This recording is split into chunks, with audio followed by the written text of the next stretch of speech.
Hey guys, Chris here, and I'm Ukrainian Canadian. Today is November 7th, 2023, and let's get to the news happening in Ukraine, shall we? There's a lot of news to cover today, so I'm going to try to go through it as quickly as possible. First, I want to talk about the left bank of the Dnieper River in Kherson.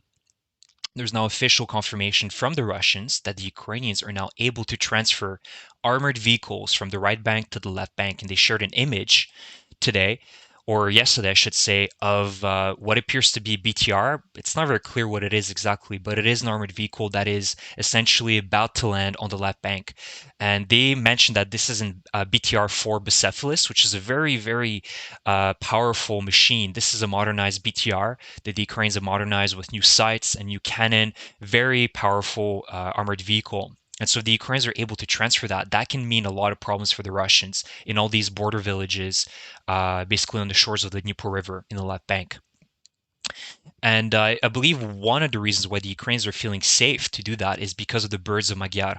And he is a man that basically commands a unit of Ukrainian drone operators, and they are operating FPV drones, so the first person view drones that are very agile, fast, and they've been wreaking havoc on Russian positions in the left bank, essentially destroying their communication lines, Russian convoys, Russian defensive positions, and so the Russians are pretty much lost in the left bank.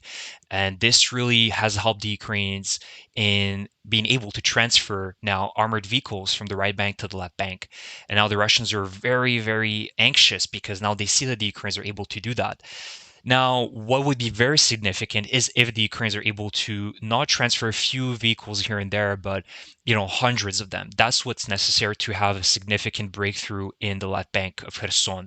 And I believe the Ukrainians can get it done. They have been practicing on building these pontoon bridges. They have all the components and pieces necessary to do that. And I think that it's just a matter of, creating that buffer zone and pushing out the Russians further away from the left bank. About 20-kilometer, 25-kilometer buffer is what the Ukrainians would need to start safely transferring huge mechanized brigades into the left bank. So this is a very, very good development. And let's get back to the map because there's some other things I want to talk about. And let's go to Donetsk. In Donetsk, there's a huge development that happened today, and the Ukrainians struck UAV drone operator school in the city of Donetsk. Now the Russians are crying foul, saying that this is basically a human rights issue, that the Ukrainians struck a civilian target. I don't think so. If this is indeed a UAV drone operator school and also troll factory, allegedly, essentially this is a very legitimate target. The UAV operators are just as lethal as the Ukrainians. Unfortunately, the Russians were able to copy the Ukrainians in terms of their tech, creating huge units of FPV drone operators, and they've been utilizing them, especially in the south. The Ukrainians are obviously trying to break through in Orikhiv and Velika Novosilka, and they have been having difficulties due to these FPV drones also hitting their convoys. So the Russians have caught up to that, and I think that's a very legitimate target. And so the Ukrainians not only struck this UAV school once but twice, and based on how the Russians are complaining, this was probably a very significant hit by the Ukrainians. They used the HIMARS missiles for that, so this is very positive. This could weaken the Russians being able to fly their drones and really cause problems for the Ukrainian forces. So this is very positive. And the other thing I wanted to talk about is go back to the slides, and I want to talk about basically the Tahan Air Base, because the Ukrainians also had another successful attack today in Tahan, which is basically mainland Russia, not too far away from Donetsk, as you can see here. And it's not very clear exactly with what the Ukrainians were able to hit this airfield, but it is very clear that it was most likely not the ATACMS or some other Western long-range missile that was provided to Ukraine. Again, Russia's been betting that the Ukrainian armed forces won't be attacking Russian soil with Western weapons because, well, we know that the West is still very fearful of that escalation. They've been providing these weapons with strings attached. So unfortunately, Ukraine still isn't able to use them, in my opinion. But obviously, Ukraine can still hit them with different types of weapons, including long-range drones that Ukraine has developed, which is most likely, I believe, what was used in this attack.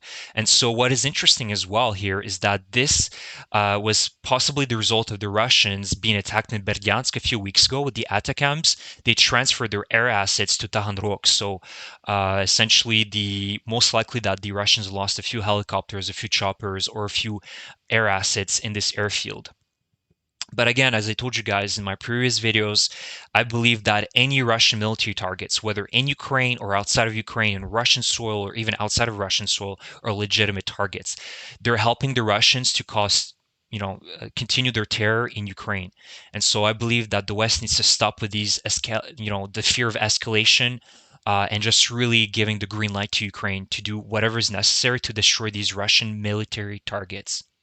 But overall, this is very positive. This will force the Russians most likely to start transferring their air assets and other resources further and further away from the front line again.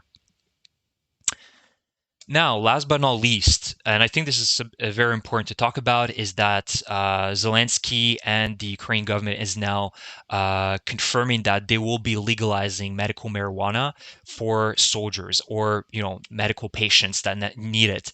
And I think that this is a very positive development. We know that the Russian invasion has inflicted immense hardships across Ukraine. If you were to go in any Ukrainian city, you would see a lot of amputees, a lot of people that served and are now disabled. And so, of course, I believe that they need to be treated fairly. And, sometimes I believe that marijuana can help in that, whether it be for physical chronic pain or even for mental health issues. We know that there's a lot of soldiers that come back with PTSD, mental health complications, and I believe that marijuana, medical marijuana, has been proven scientifically, medically to help with cope with these issues. It's not a panacea, but it's definitely going to help the Ukrainians to be able to cope better. And again, it reminds you the huge toll that it has brought on the Ukrainian people. There's thousands of disabled and injured Ukrainian soldiers that come back from the front line, not only soldiers, but just civilians as well.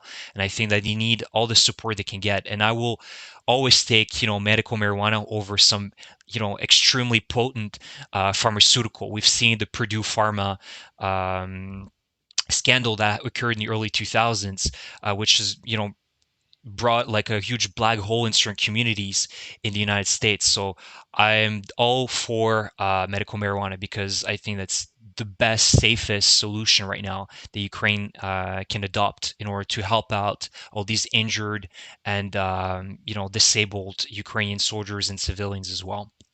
What is interesting is that recreational use obviously won't be allowed, but the production will also be tightly controlled by the government. So it'll be very interesting as well to see how the Ukrainian government is going to regulate it, how they're going to grow it.